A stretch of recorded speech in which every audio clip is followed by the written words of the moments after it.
Assalamualaikum warahmatullahi wabarakatuh. Apa kabar pemirsa Antv dimanapun berada, terutama yang berada di daerah Jawa Tengah. Kita berjumpa kembali dalam program Bincang Tokoh, sebuah program yang tentunya akan mengulas success story dari tokoh-tokoh dari berbagai daerah di Indonesia. Dan pada kesempatan kali ini pemirsa Antv, kita sudah bersama dengan salah satu tokoh yang bisa dikatakan sangat-sangat luar biasa, yang tentunya saya pikir pasti pemirsa Antv juga sudah mengenal beliau ini. Ini ada Bapak Dr. Andes Utut Adianto yang merupakan seorang Grandmaster pecatur nasional bahkan internasional dan sekarang ini duduk menjadi anggota Wakil Rakyat tentunya di DPR dan juga merupakan Ketua Fraksi PDI Perjuangan. Apa kabar Pak Utut? Baik, kabar baik sekali. Selamat Siap. siang buat semua pemirsa ANTV khususnya yang di Jawa Tengah. Siap, wah luar biasa sekali. Nah Pak Utut, sebelum kita berbincang lebih jauh mengenai soal bagaimana akhirnya Pak Utut bisa duduk tentunya menjadi anggota Wakil Rakyat dan juga bagaimana perjalanan menjadi seorang Grandmaster Catur, mungkin bisa diceritakan pertama-tama kepada pemirsa Antv bagaimana masa kecil Pak Utut nih dihabiskan, apakah di daerah Jakarta kah, di daerah Jawa Tengah atau mungkin di mana begitu Pak? Saya datang dari orang kebanyakan, ya boleh dibilang orang ndak berpunya. Jadi saya lahir dan besar di Jakarta. Saya lahir 16 Maret 65 di perkampungan di Blok A sana dan kita 5 bersaudara. Kalau ditanya kapan mulai kenal catur, saat itu kan semua olah permainan dikenalkan. Ya mulai dari main layangan, main kelereng atau gundu dibilang, terus main gatrik itu Iya betul. kayu dipukul tak gitu. Terus ya lari-larian. Nah dari semua permainan ini relatif saya memang nggak bisa naikin layangan kan begini. Iya betul. Itu nggak naik itu paling sulit tuh kan bikin tali kama. Iya. Tali kama tuh dibolongin klik. Nah itu bikin setimbang. Nah itu yang paling sulit. Jadi saya cuman ondolet itu cuman ngikut abang saya. Kakak saya yang mainin layangan, saya yang megang gelasan. Benangnya. Nah suatu ketika saya diajarin oleh ayah saya almarhum Pak Ngatijo Adi Prabowo permainan catur. Tapi Catur. selain catur kita diajarin main cangkulan, main remi. Nah di catur mungkin itulah bakat saya. Saya mulai kenal catur tahun 71, usia 6 tahun. Kemudian kita main tarkam. Iya. Dan akhirnya jadilah saya Grandmaster di tahun 86. Kalau dipersingkat cerita ini bahwa yang jujur itu ya saya nggak terampil untuk permainan anak-anak Anak-anak zaman yang lain. dahulu. Jadi emang nggak ada pilihan. Atau bahasa lain Tuhan lebih memberi berkah kepada Iya. saya untuk hal-hal yang berpikir. Intinya itu. Siap, siap. Iya, iya. Baik, nah berarti untuk belajar catur ini prosesnya cukup lama nggak sih Pak untuk istilahnya meraih ya tadi juara tarkam itulah atau mungkin bahkan juara nasional seperti itu, lama nggak prosesnya? Kalau ditanya proses untuk jadi Grandmaster relatif cepat. Jadi nggak sampai 15 tahun dari kenal catur saya jadi Wah, Grandmaster. siap, siap, siap. Apakah saya punya guru? Dulu belum ada. Semua otodidak. Apakah tarkam membentuk mental? Iya. Karena di tarkam itu kan orang kalah diledekin. Iya, iya, iya. Nggak becus lah, inilah. Mulut-mulut di bawah itu kan tajam. Ngeledeknya juga tajam, Benar, tapi benar. itu kan membentuk mental kita kuat. Nah, fundamen apa yang membuat orang bisa maju selain pertandingan yaitu keseriusan. Keseriusan. Saya mulai jadi juara nasional tahun 78. Waktu itu di catur nasional hanya dibagi dua, senior dan junior. Baik. Junior itu dari umur 6 tahun sampai umur 20. Saya juara nasional tahun 79, saya mewakili Indonesia ke World Under 16 di Puerto Rico. Baik. Nah itulah titik baliknya. Bayangin saya orang nggak punya, Iya. belum pernah terbang, sekalinya terbang ke Puerto Rico. Langsung Puerto Rico jauh ya? itu 3,5 jam kalau dari New York. Perjalanannya Jakarta, Singapura, naik Singapore Airlines, Singapura, Hong Kong, San Francisco, naik Pan American. Iya. Pan American tuh maskapainya Amerika yang sekarang udah bangkrut. Iya. Dari San Francisco saya nginep 3 malam, San Francisco New York, naik Pan American, New York ke Puerto Rico. Puerto Rico ibu kotanya San Juan, naik Eastern Airlines. Eastern Airlines sekarang juga udah bangkrut. Iya. Nah saya bertanding itu pesertanya dari hampir seluruh negara maju di dunia. Iya. Saya nomor 2. Juaranya dari Iceland, Karl Oke. Thorsteins namanya. Dia hanya menjadi international master. Ada Rusia, Iya. ada Amerika, ada negara-negara Latin. Kita nginep di Hotel Hilton, Baik. Caribe Hilton. Wah, mohon maaf ya, Bener. ceweknya juga cantik, Wah. pakai bikini. Bener, Pak.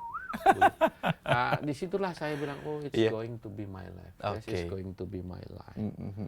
Nah, bandingin kalau kita main di Kejurnas, Iya. kita nginepnya di mes. Kalau atlet sekarang kan di hotel. Betul. Haston, Amaris, hotel-hotel baik. Dulu kalau kita di mes, saya nginep di mes Selaputda di Jogja, di daerah Baciro. Mandinya kan pakai jeding gini. Nah, kan bawahnya pasir tuh. Betul. Kadang ada cacingnya Iya. kan begitu. Jadi antara nasional dan internasional beda jauh. Beda Tapi jauh. saya tidak mengeluh, oh kalau dunia tuh begini. Baik. Nginep di Hotel Hilton itu waktu kan luar biasa. Nah, tetapi bukan soal materi. Iya. Ini adalah motivasi. Jadi saya merasa itulah turning point-nya saya menjadi pecatur. Pecatur, baik. Nah, kira-kira selain pengalaman atau juga istilahnya meyakinkan diri bahwa ini ada dunia Pak Utut ketika mengikuti kejuaraan itu, ada makna yang didapatkan Pak ketika mungkin harus ke negara lain, misalkan mungkin baru pertama naik pesawat juga begitu ya? Iya. Udah gitu jauh juga lagi kan berjam-jam. Iya. Itu ada pengalaman tersendiri mungkin yang didapat? Ya, musuh saya kan kalau lawan di catur tuh pasti blok timur yang kuat. Waktu itu masih Soviet Uni. Iya. Terus negara satelitnya Hungaria, Rumania, Bulgaria. Terus negara barat tuh Inggris. Nah, semua olahraga yang kuat itu biasanya negara maju. Nah, kesempatan di catur ini yang semata-mata mengandalkan pemikiran, itu regardless untuk itu sesungguhnya. Waktu pulang pun dari situ saya New York saya ke London. Saya nginep. Dari London ke Belanda nginep. Belanda kemudian terbang ke Frankfurt Bangkok. Ini semua naik Pan Am. Nginep di situ, saya diadu lawan juara Thailand. Nginep di Hotel Indra Regent. Iya. Kalau sering ke Chatuchak di situ daerah Indra Regent tuh pasar ayam lah. Betul. Tapi hotelnya tua, sekarang udah tua. Itu waktu masih luxury tahun 79. Pulangnya naik Airbus baru Thai. Iya. Nah, jadi semua itu saya ingat dengan baik. Nah, kemudian tahun 80 saya main di Dortmund, kejuaraan dunia, juaranya tuh Kasparov. Baik. Tahun 81 saya tinggal di Jerman 3 bulan. Nah, pertama kali saya juara internasional itu tahun 81. 81. Di kota kecil dekat Neuss. Itu saya juara, musuhnya ya orang Jerman, orang Soviet. Nah, itu juara internasional pertama. Artinya clear number 1. Wah, oke. Nah, saya menyelesaikan karir di tahun 2009, juara di Korea Open. Jadi saya juara di 18 turnamen internasional. Saya ikut 5 kali kejuaraan dunia. Pertama di Groningen 97, 99 Las Vegas, 2000 di New Delhi, Iya. 2003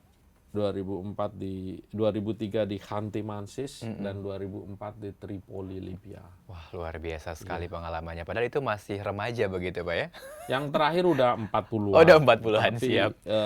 pada umumnya remaja sampai saya umur 30. Saya terbaik di dunia nomor 19 di tahun 1997. Itu waktu elo rating 2620. Siap, mantap Nah, sekali. yang paling penting dari itu kan bahwa catur bisa ditekuni sebagai profesi.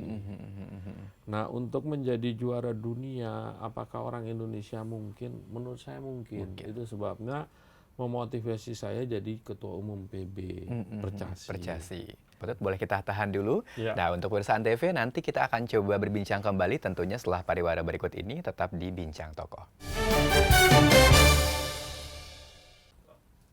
Ya, baik pemirsa Antv, kita kembali lagi di program Bincang Tokoh, tentu saja masih bersama dengan Pak Utut. Dan tadi di segmen sebelumnya kita sudah berbincang bagaimana tentang masa kecil Pak Utut yang dihabiskan tentunya dengan berlatih catur dan juga mengikuti banyak kejuaraan, baik level nasional, bahkan tarkam dan juga internasional.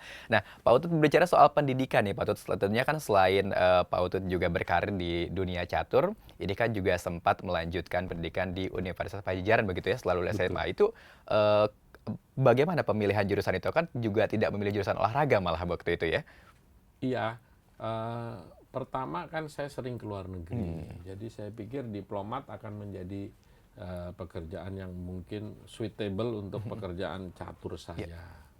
Nah, tetapi memang sesungguhnya dari kelas 1, kelas 2 SMA saya hanya full konsentrasi ke catur. Mmm, mhm. Dulu itu namanya seleksi penerimaan mahasiswa baru, Iya, SIPEN baru. Sebelumnya kan ada SKALU, iya. kemudian SKASU. Itu 10 PTN negeri dites. Mhm, mhm, mhm. Nah, kebenaran saya lolos ke Unpad.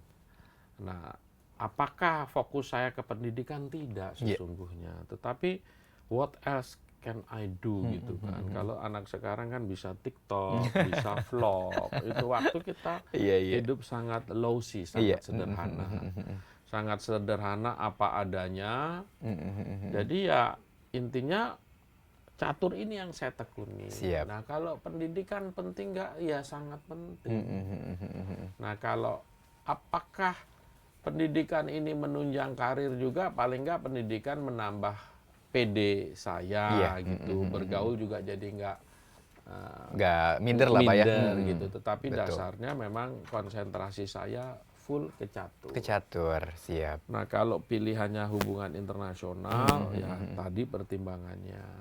Mhm, mhm. Memang di pendidikan kita ini kan pada umumnya masalah terbesarnya tidak match dengan pekerjaan. Betul. Tetapi ini bukan salah Mhm, pendidikannya, mhm, job mhm. creation-nya yang kurang. Oke. Kalau di hubungan internasional kan idealnya jadi diplomat, Mhm, kerja di mhm, mhm. CSIS atau think tank Mhm, mhm, internasional, mhm, mhm. konsep geopolitik, geostrategi. Tetapi kan lapangan kerja formal untuk itu sangat terbatas. Iya. Mhm, mhm, mhm, Jadi mhm. teman-teman jurusan A itu banyak yang kerja di Mhm, bank, banyak mhm. yang kerja ya. Kalau orang kerja di Indonesia tuh apa sih? Buat cari makan. Betul, Pak. Mhm, mhm. Apakah ide untuk semua yang ada di sini dicurahkan? Kan nggak Mhm, bisa mhm, juga. mhm, mhm. Itu sebabnya saya bahagia ilmu catur ini memberi saya nafkah. Betul. Ini kebahagiaan saya, kecintaan saya, passion saya juga bisa memberi Mhm, nafkah. mhm, mhm, mhm. Itu intinya. Nah, kalau eh, apakah saya termasuk mahasiswa pinter? Enggak. Oke. Biasa aja, malah cenderung nilainya IPK saya 2,7. Kalau sekarang kan pasti 3 Iya, semua. iya, iya, iya. Kan di hair. Kalau Betul. dulu kalau saya kalau udah lulus udah wes Mhm. ayem. Nggak penting saya harus nilai A, wes ayem, Iya, iya, yang iya. penting lulus. Tetapi terhadap catur saya dedicated to excellence. Dedicated banget. Mhm, mhm, mhm. Dedicated to excellence tuh mengejar yang Iya. terbaik. Mhm, mhm, mhm. Saya tahu di catur saya sendirian. Mhm, mhm, Nggak mhm. dibantu siapa, musuhnya Soviet. Yep. Kalau Soviet teamwork. Mhm, mhm, mhm. Jadi tahun 86 saya pernah bertanding di Reykjavik. Reykjavik itu ibu kotanya Betul. Islandia. Mhm, mhm. Waktu itu kalau udah 5 jam nggak selesai ditunda. Hmm. Ditunda dilanjutkan besoknya. Iya. Langkah kita notasi Mhm, ditulis mhm. dalam sampul. Mhm, mhm, mhm. Disebut langkah sampul. Saya tidur tenang, saya pastikan akan remis. Musuh Mhm. saya Valery Salov, Grandmaster. Nah, ternyata Soviet waktu itu ada Geller, Iya. ada ini sudah almarhum Yefim Geller. Mohon maaf, Mhm, mhm. catur ini dikuasai oleh suku Oh, Yahudi. siap. Yahudi dari berbagai bangsa. Satu Mhm, lagi mhm. Mikhail Tal. Geller Yahudi Rusia. Ini bukan narsis Iya, atau rasis. betul. Dan Tal Yahudi dari negara Latvia. Mhm, Ya mhm, tentu mhm. dulu Soviet Uni. Waktu Betul. itu USSR semua. USSR itu dari Sovietski Soyotski Sosialis Republik. Mhm, mhm. Rupanya mereka analisis partai saya. Ada Mhm, langkah mhm. selipan, saya kalah. Jrek! Wow. Tapi mereka orang yang sangat belaka. Saya diajarin nama Tal. Tal ini kalau dicatur kayak Mike Tyson Iya, lah. iya. Kalau kenal Mike Tyson di Betul. tinju, slugger. Terus Tal ngajarin, wah lu nggak ngelihat langkah ini. Ini kami analisa malam. Kalau kamu ketemu jawabnya ini pun remis. Tapi waktu itu kita pastikan kamu sendirian, kamu nggak ketemu. Iya, iya, iya. Artinya apa? Tim itu ada di mana-mana. Saya sendirian. Kalahlah saya. Valery Salot berkembang menjadi pecatur hebat dunia. Dia pernah 3 besar dunia. Saya tetap di situ. Tetapi Soviet sudah bekerja teamwork. Baik. Ini salah satu kelebihan kehidupan sosialis komunal. Saya nggak bilang kita harus mengikuti mereka. Teamwork itu benar. Kalau di sini kalau orang pinter nggak mungkin kumpul sama orang pinter. Iya, iya. Orang pinter nggak seneng sama orang pinter. Jadi ini tantangan buat BRIN, Badan Riset. Dan Orang inovasi. pinter senengnya anak buahnya bodoh. Iya. Kalau bodoh pasti loyal. Kalau pinter pasti maling. Nah itu di Indonesia begitu. Nah ini kan orang pinter bisa kumpul sama orang pinter ini yang hebat. Jadi ini terbukti lagi di tahun 78 ketika Karpov bertanding lawan Korchnoi. Karpov waktu itu tuh ada fotonya. Iya. Ini juga ada Karpov. Karpov itu world champion yang sangat terkenal. Kayak Muhammad Ali lah. Kalau Kasparov, Tal itu model Mike Tyson. Nah, Karpov bertanding dengan Korchnoi di Baguio. Baguio City itu di Filipina, di pegunungan. Di sana udah ada OB fan. Jadi sebelum ANTV pakai OB fan siaran langsung, mereka sudah langsung punya, Pak, ya? sana via satelit. Kita nggak pernah ngerti, main di Pines Hotel. Iya. Rupanya dia berhubungan dengan Tal, Botvinnik, semua maha guru dunia dan bekas juara dunia membantu Karpov. Nah ini kerjasama tim. Ya tentu karena totaliter, orang nurut. Siap. Orang pinter paling susah dikumpulin. Betul. Intinya begitu. Sampai sekarang itu masih di Indonesia terjadi seperti itu, Pak, ya? Di Soviet masih. Di Soviet masih, Dia ya? membuat The Soviet School of Chess. Saya Baik. kan lama di Soviet Kisoyotsky. Saya pergi ke Samara. Samara tuh dulu nama Sovietnya Kubisev. Kubisev, siap. Saya pergi ke Leningrad, sekarang Saint Petersburg. Saya pergi ke Frunze. Frunze sekarang namanya Bishkek. Jadi semua ganti nama-nama ini. Ya. Siap. Nah, Pak Utut berbicara soal setelah lulus kuliah kan juga Pak Utut sempat bekerja waktu itu ya, bahkan sempat menduduki posisi sebagai komisaris. Tapi tiba-tiba tetap beralih ke passionnya catur. Nah ini ada sedikit katakanlah mungkin berat hati kah meninggalkan posisi kerjaan saat itu yang bisa dikatakan jabatannya mungkin sudah lumayan lah waktu itu. Ya dari sisi uang itu sangat oke lah untuk tahun 90-an. Tapi saya pikir elo rating saya turun terus. Saya putuskan saya menikah dengan istri saya seorang dokter. Dia ikhlas. Oke, saya coba. Kalau saya umur 30 elo rating saya nggak 2.600, saya akan membuat catur jadi hobi. Tapi kalau 2.600 tuh benchmarknya. 2.600 tuh sekitar 70 besar dunia. Baik. Kalau itu making money lah. Uang yang layak untuk kehidupan lah. Persis di tahun 95 saya juara zonal. Ini kan ada nih. Yang foto ini, Ini ada di Tajuk Rencana Kompas. 95 ya. Tajuk Rencana Kompas dibilanglah budaya Melayu, Utut akan jatuh bangun. Nah, tetapi poinnya hidup ini ada momen kritis.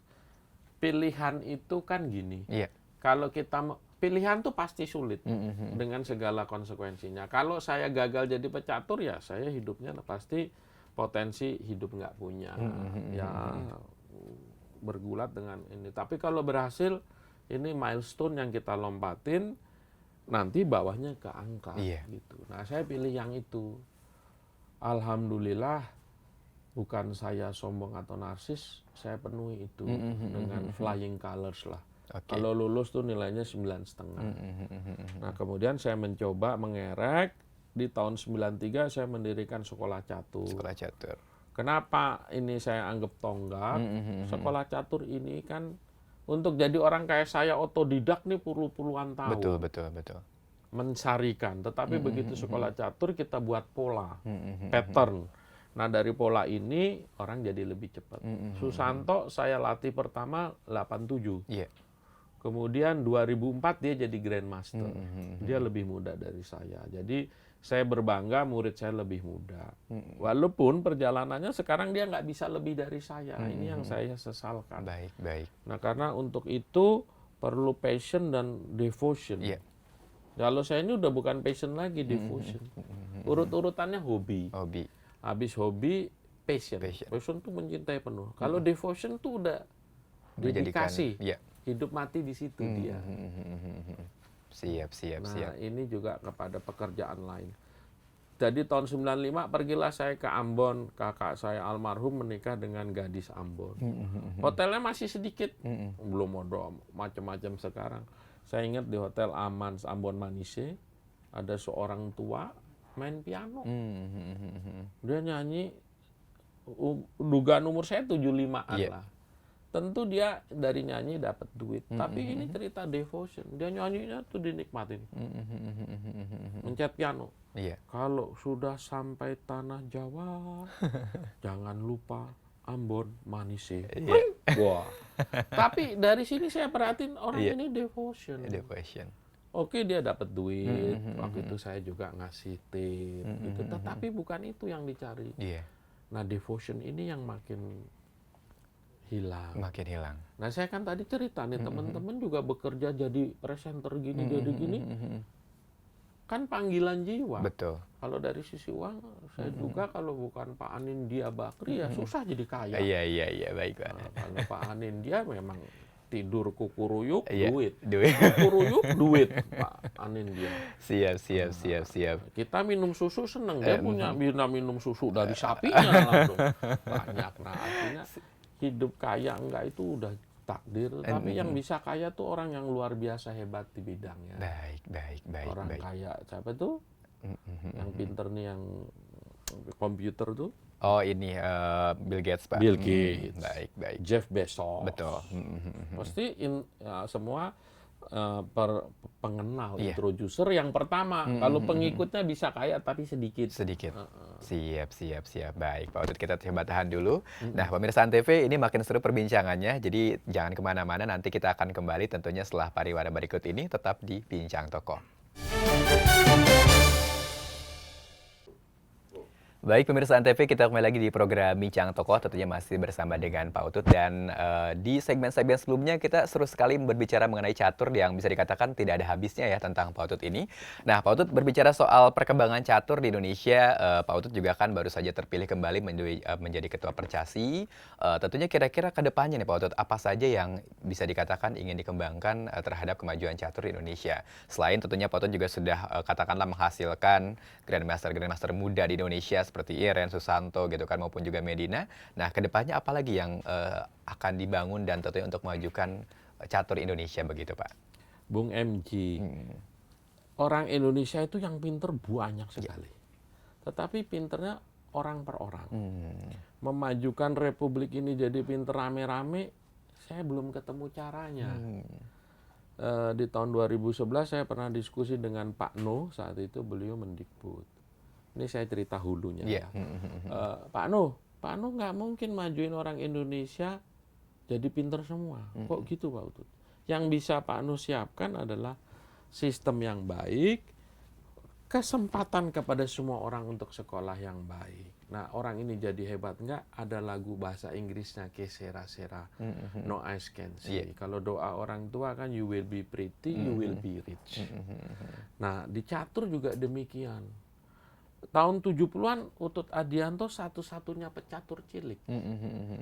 Kemarin di Belitung tanggal 15 sampai 21 November Kejurnas Catur Junior yang main ribuan.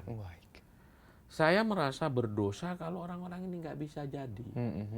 Paling nggak saya harus siapin infrastrukturnya. Infrastrukturnya apa? Pelatihan yang baik.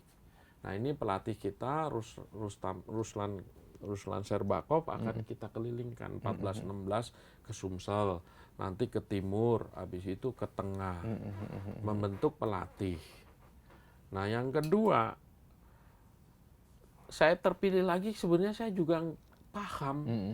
Saya menjadi pemimpin di saat karakter bangsa kita declining. Baik. Turun lagi Pak?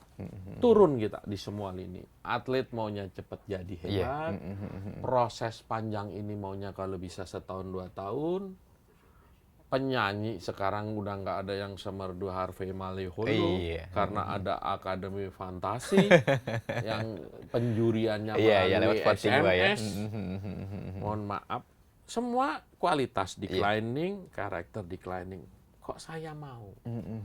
Satu itu passion dan devotion. Yang kedua, kalau kita semua pesimis, siapa yang membawa gerbong ini?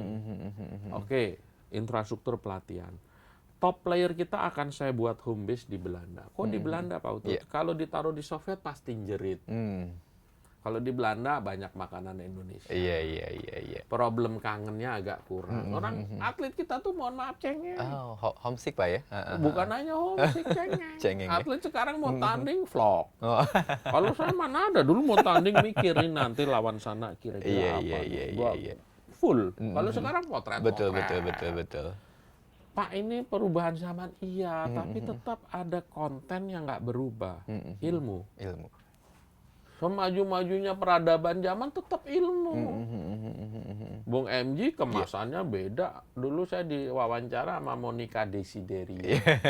Bidadari malam. Dia cerita olahraga jam 11 sampai jam 12. Iya. Tentu beda kemasan, tetapi kan kontennya mewartakan yang baik. Mewartakan sekarang kaku juga nggak laku. Mewartakannya pada konsep education dan entertainment.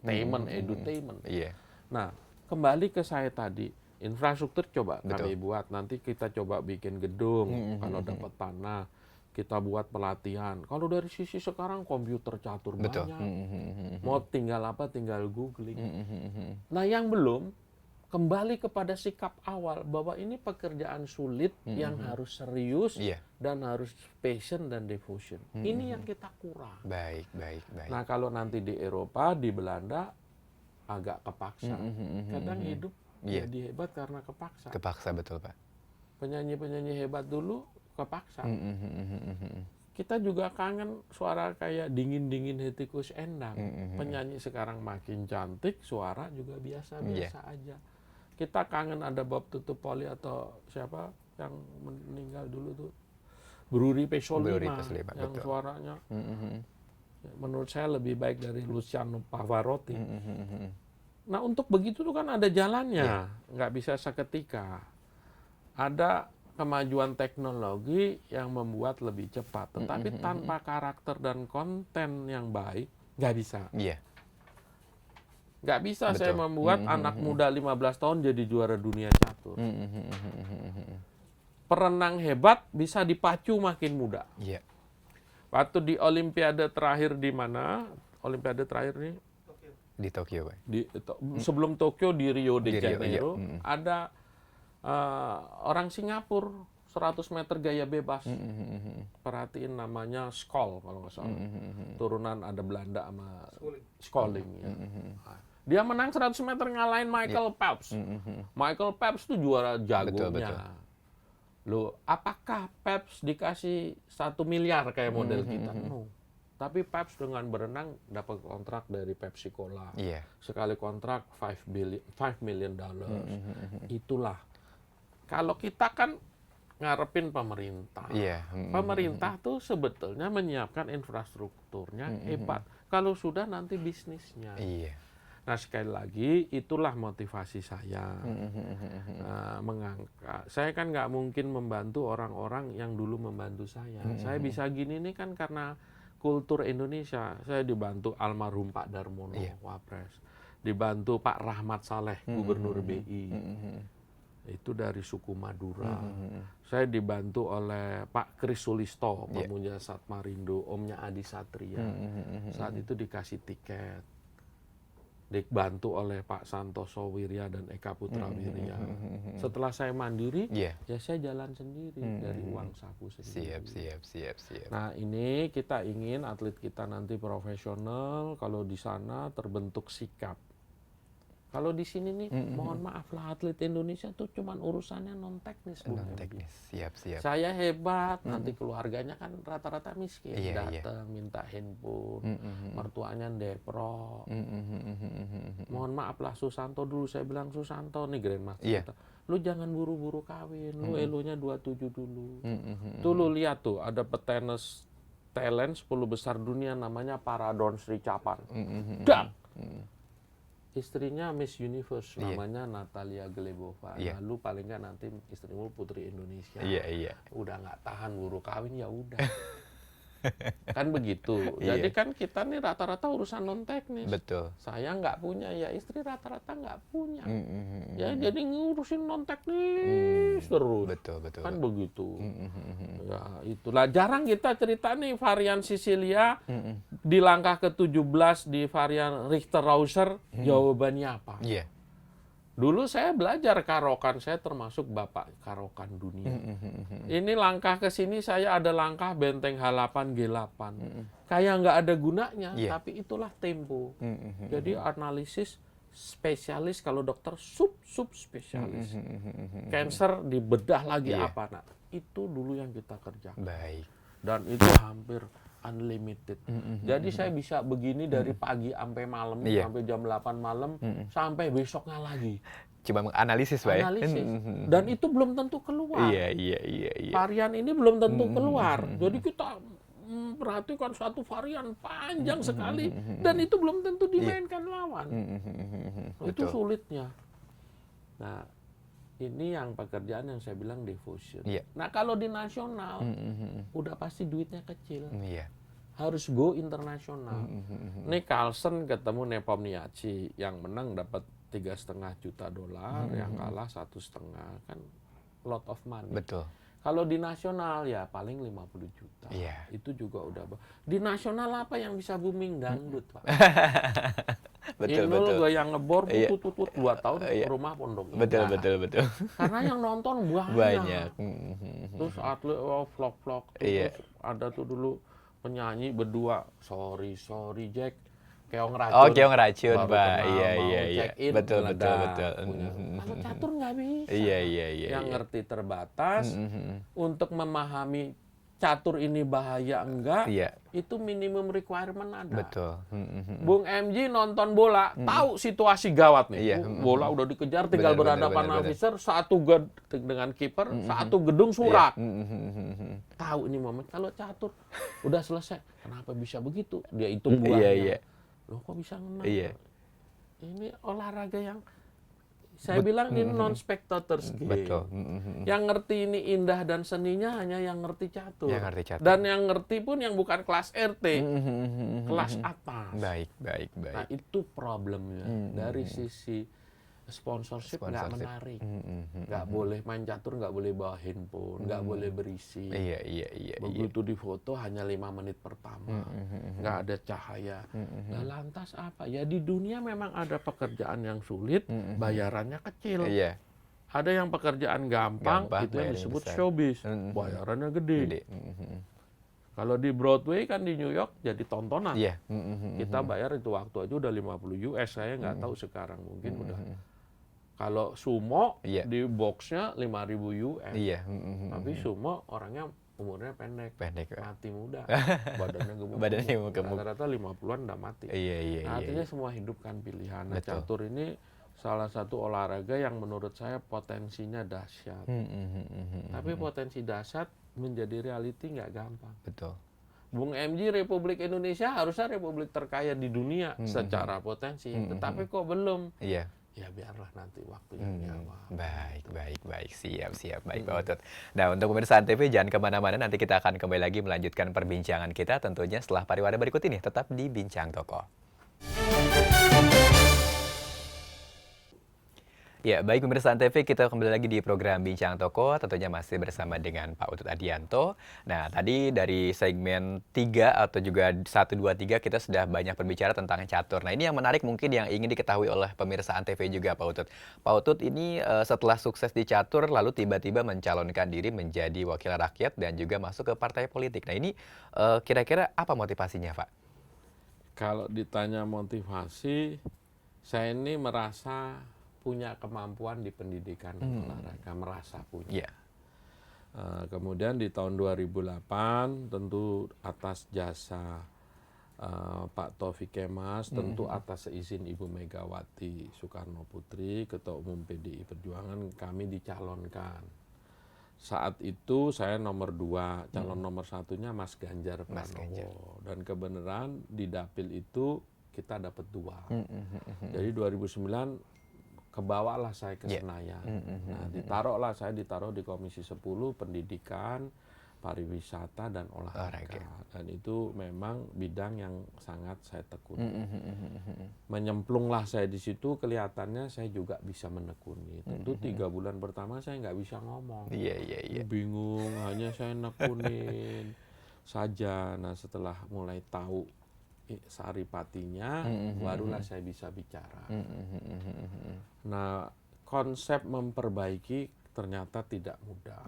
Politik itu kan bertemunya kepentingan dan keadaan. Jadi selalu keputusan politik tidak diambil oleh kondisi yang ideal. Keputusan politik selalu diambil dalam situasional. Nah, itu saya belajar di situ. Perjalanan saya dipercaya di 2011, 2010 menjadi anggota Banggar, 2011 menjadi pimpinan Komisi 10. Kita ditantangkan beberapa masalah besar, ribut-ribut hambalang. Iya, betul. Nah, saya ada di pimpinan. Kemudian juga Pak SBY saat itu jadi tuan rumah PON. Dari situ kita belajar banyak. Dan dari sisi fraksi kami dipercaya untuk menjalankan itu. 2014 saya maju lagi, terpilih kembali. Nah, ketua fraksinya saat itu Pak Oli Dondo Kambe. Sebelumnya Mas Cahyo Kumolo yang jadi Mendagri dan sekarang Menpan. Di tahun 2012 dialihkan ke Mbak Puan. Mbak Puan ketua fraksi 2012-2014. Nah, 2014 Pak Oli jadi ketua fraksi, Pak Oli sekarang gubernur Sulut. Nah, saya di 2016 Juni menggantikan Pak Oli jadi ketua fraksi sampai sekarang.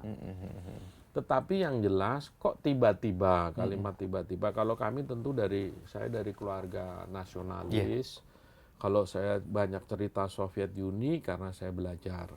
Dan saya belajar catur di Soviet Kisoyotski Socialist Republic, kalau ditulis dulu CCCP itu dari itu, atau SSSR itu. Nah, saya belajar sistem mereka. Tetapi saya bukan seorang komunis, saya seorang nasionalis. Mbah-mbah saya PNI lah. Ciri-ciri PNI dulu tuh, kalau PNI biasanya nanam padi. Ya, dulu mohon maaf, yang nanam tanaman PNI itu padi. Kalau Mas MJ pelajarin, yang nanam tebu biasanya dulu keturunan dari partai lain.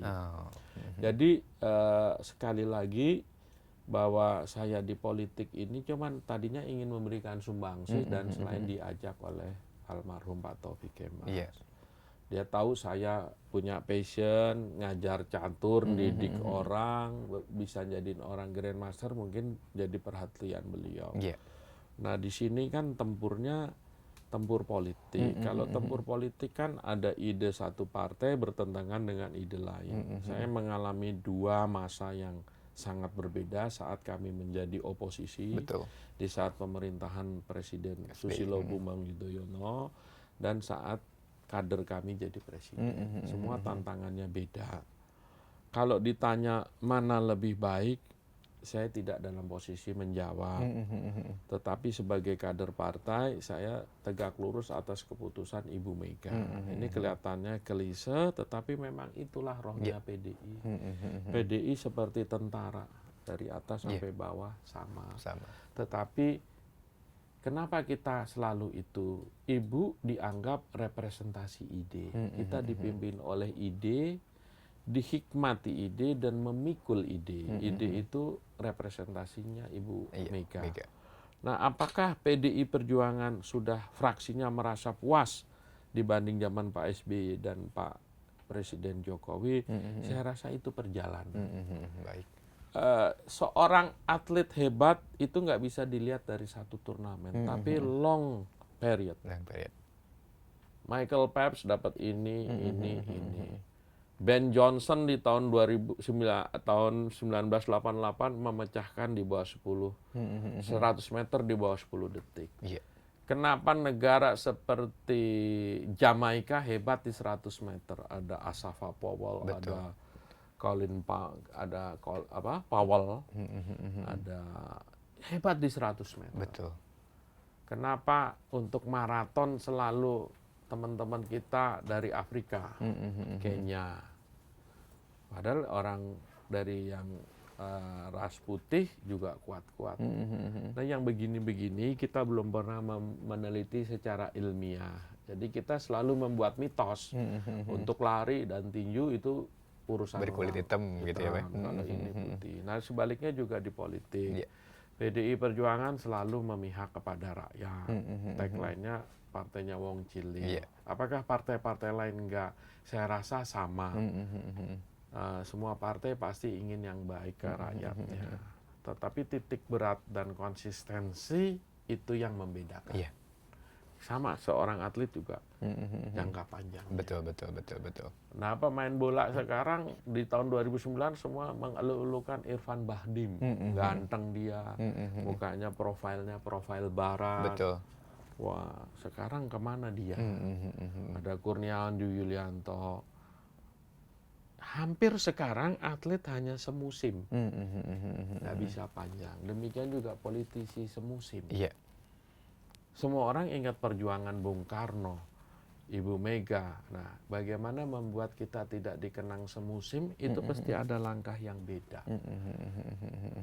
Nah ini ya mudah-mudahan saya termasuk orang yang tidak membuat contrasting antara kepemimpinan ini dan kepemimpinan itu. Yang paling penting problem Indonesia sekarang itu job creation rendah. Betul.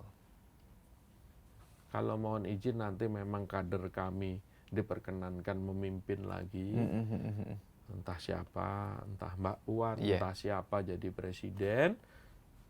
Kalau orang kayak saya titik beratnya job creation. Job creation, Pak. Kalau job creation itu banyak, Indonesia makmur. Job creation kan dua, mesti harus ada investasi. Pak Bahlil itu membuat iklim yang baik, tetapi Bahlilnya udah mau, lapangannya juga harus diberesin. Nggak bisa cuman kertas. Indonesia ini sekarang setiap ada masalah, ngubahnya undang-undang. Itu kan kertas. Tetapi lapangannya terlalu banyak moral hazard. Mesti ada di bawah ini banyak tulisan. Underground-nya ini yang nggak pernah selesai. Betul, Pak. Setiap masalah jawabannya undang-undang diubah. No, that's not the way. That's not the way. Yang benar lapangannya diperbaiki. Emangnya di Inggris ada undang-undang olahraga? Nggak ada. Apakah Jerman ada? Nggak ada. Tapi maju, Pak ya, olahraganya. Dipacu, diberi pemerintah menyiapkan lapangan infrastruktur, atletnya dibekali. Ini kalau udah jadi pasar yang Michael Phelps tadi. Selain Michael Phelps, waktu itu Ben Johnson pakai Nike, pakai Adidas, ini Bapak pakai Lacoste. Iya, Pak, betul. Lacoste ini dulu Yannick Noah. Yannick Noah tuh petenis hebat. Dari keturunan, saya bukan rasis, keturunan kulit hitam pertama yang menang di Grand Slam. Dulu ada Arthur Ashe. Arthur Ashe tuh menjadi stadion di Flushing Meadows di New York. Kalau nonton US Open saya pernah nonton, namanya Flushing Meadows itu namanya Arthur Ashe, Arthur Ashe Stadium. Nah kalau di sana penghargaannya kepada atlet. Kalau kita kan di Papua Lukas NMB. Masih tokoh, Pak ya, masih tokoh. Artinya harusnya ya kalau stadion ya. Kalau Bung Karno lain ya, Gelora Bung Karno karena dia yang menciptakan itu dan Ganevo. Nah sekali lagi, kenapa saya di politik? Saya nggak didesain jadi politisi. Desain saya itu olahragawan, desain saya membentuk sistem. Desain saya membentuk sistem hulu ke hilir. Jadi mohon maaf kalau nanti memang kita ditakdirkan jadi presiden siapapun dia. Saya bilang tadi Mbak Puan atau siapapun kader yang dari PDI, saya akan konsentrasi job creation. Dan pemakmuran, pemerataan kemakmuran. Baik, tidak hanya di Pulau Jawa. Seluruh Indonesia, Pak. Siap. Itu aja. Kalau yang lain udahlah, preketek. Itu yang langsung di rakyat, Pak. Betul. Itu kalau job creation banyak, udahlah nggak ada TKW yang pergi ke Arab. TKW ke Arab, mohon maaf, orang laki mana bisa 2 tahun mohon maaf lah ditinggal istri, pasti kawin lagi Iya, dia. iya, iya. Itu masalah sosialnya segunung dibanding duitnya. Kalau semua ada pekerjaan di sini, lu Malaysia kok bisa Iya. jadi sawit terbesar. Nah itu tentu sekali lagi bukan undang-undang Iya. yang membuat itu, tetapi lapangan. Lapangannya, siap, mantap sekali. Baik, nah tentunya pemirsa Antv jangan kemana-mana, kami akan segera kembali lagi, tetap di Bincang Tokoh setelah pariwara berikut ini. Ya, baik pemirsa Antv, kita kembali lagi di program Bincang Tokoh. Wah, tadi kita sudah berbincang banyak dengan Pak Utut, mulai dari masa kecil, lalu juga perjalanan catur, sampai dengan perjalanan beliau tentunya menduduki anggota wakil rakyat. Nah, sekarang kita berada di segmen terakhir, tentunya yang sayang sekali sebetulnya karena masih banyak obrolan yang pengen saya coba tanyakan ke Pak Utut. Tapi karena waktunya terbatas nih Pak Utut, mungkin terakhir Pak, kira-kira ada pemikiran apa nih yang bisa dikatakan untuk memotivasi terutama pemirsa Antv yang masih muda-muda, agar itu tadi Pak, bisa menciptakan job creation, terus juga berkarirnya bagus, entah itu di passionnya apapun lah begitu ya, mau olahraga, mau misalkan mungkin di konten-konten yang lain, kira-kira ada yang ingin disampaikan begitu Pak? Kalau disampaikan ya satu aja, semua ditekunin dengan seluruh jiwa raga. Siap. Itu aja, tidak ada yang kita tekunin itu akan sia-sia. Ini kelihatannya klise, tetapi ya itulah yang saya yakini.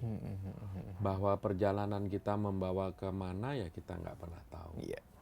Mana ada dulu talk show menjadi tontonan.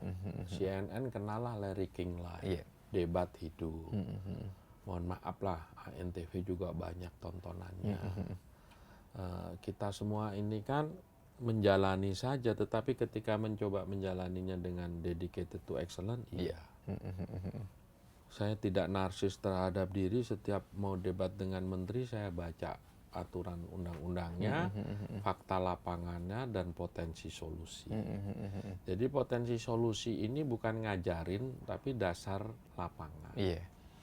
Nah problem di kita ini, orang kita tuh mau apa-apa cepet jadi.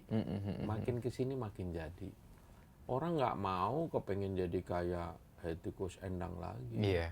Nggak mau kepengen jadi kayak Harvey Maleholo. Maunya cepet, Atta Halilintar. Atta Halilintar, betul Pak. Mau melahirkan aja kabarnya satu lantai Di booking Pak ya? Makin senang dengan penonjolan kemewahan. Iya, iya. Apakah kemewahan itu asli atau artificial ya kita nggak tahu. Tapi yang jelas hidup apa adanya, terus kemampuan terus ditingkatkan. Ini teman-teman semua presenter, kameramen, teknik dan montase diperbaiki. Kalau zaman dulu scene satu plek. Iya, betul. Dulu ada Om Steve Lim, ada Syuman Jaya, ada Wem Umboh. Sekarang ada Garin Nugroho. Tapi kita juga butuh yang monumental lah. Iya. Ada Cut Nyak-Din, ada November 1828. Pemain-pemain bola kita juga monumental. Nah, sekali lagi harapan saya semua bidang ditekunin. Kalau kita problemnya baru, termasuk Bung MJ, nanti jangan nanti ganti profesi. Ini udah top presenter. Nanti Wandi kan bisa jadi kayak Larry King atau dari kayak apa.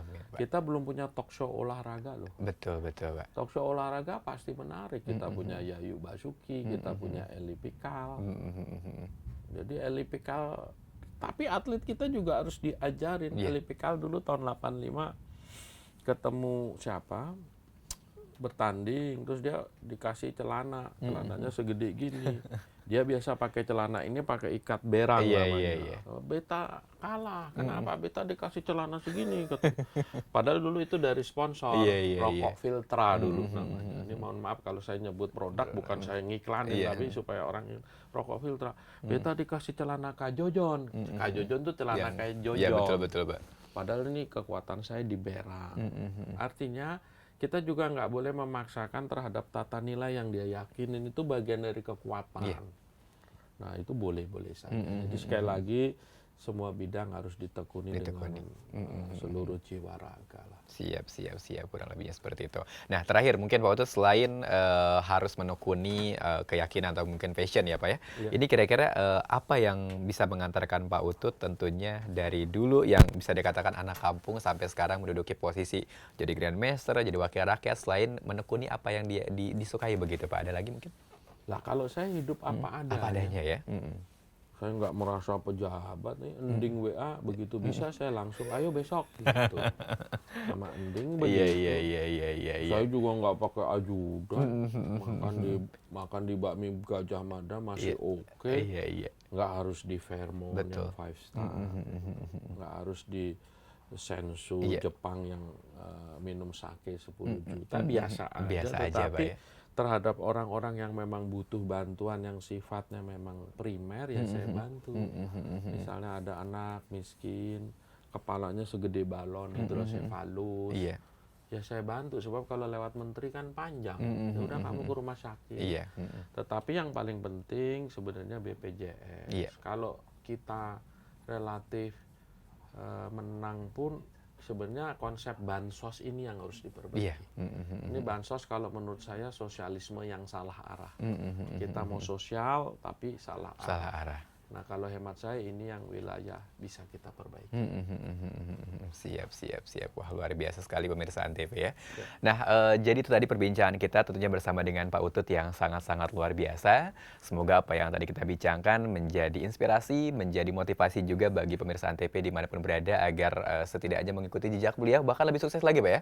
Harus. Mungkin prestasinya beda-beda nggak masalah Pak ya. Nggak Jalannya masalah. beda-beda nggak masalah. Yang penting caranya itu loh. Jangan boleh instan katanya kan.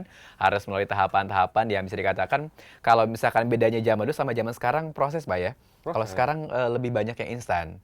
Kalau dulu kan kayaknya banyak banget menderitanya gitu. Ya kalau dibilang Lebih hambatan menderita, lah gitu ya. Ya menderita tapi kan ya itu memang Menikmati. zamannya begitu. Betul, betul. Kan nggak ada lagi penyanyi kayak Lex Trio. Betul. Suara 1, 2, 3. Nggak ada lagi Hutauruk Sister. Bornok Hutauruk, Tarida Hutauruk. Waktu nyanyi badai pasti bahkan berlalu. Yang Iya, iya. taridanya badai. Udah begitu. Udah nggak ada. Iya, iya, iya. Mohon maaf kalau sekarang kan penyanyi cantik-cantik semua. Dibawa ke Korea. Iya. Bikin gini. Kalau dulu kan asli semua. Asli semua, Yang Pak. mencong, yang mencong. Iya. Tapi suara bagus. Kan Iya. begitu. Siap, mantap, luar biasa sekali. Nah, tentunya pemirsa Antv terima kasih banyak sudah menyimak bincang tokoh kita pada kesempatan kali ini. Untuk Pak Utut juga terima kasih Pak, kita sudah Sama-sama. diterima di sini di kantor beliau. Tentunya udah berkenan diajak berbincang-bincang. Yang pasti untuk pemirsa Antv jangan lupa saksikan terus program bincang tokoh hanya di Antv, dan saya MZ Arinata undur diri. Wassalamualaikum warahmatullahi wabarakatuh. Waalaikumsalam warahmatullahi wabarakatuh.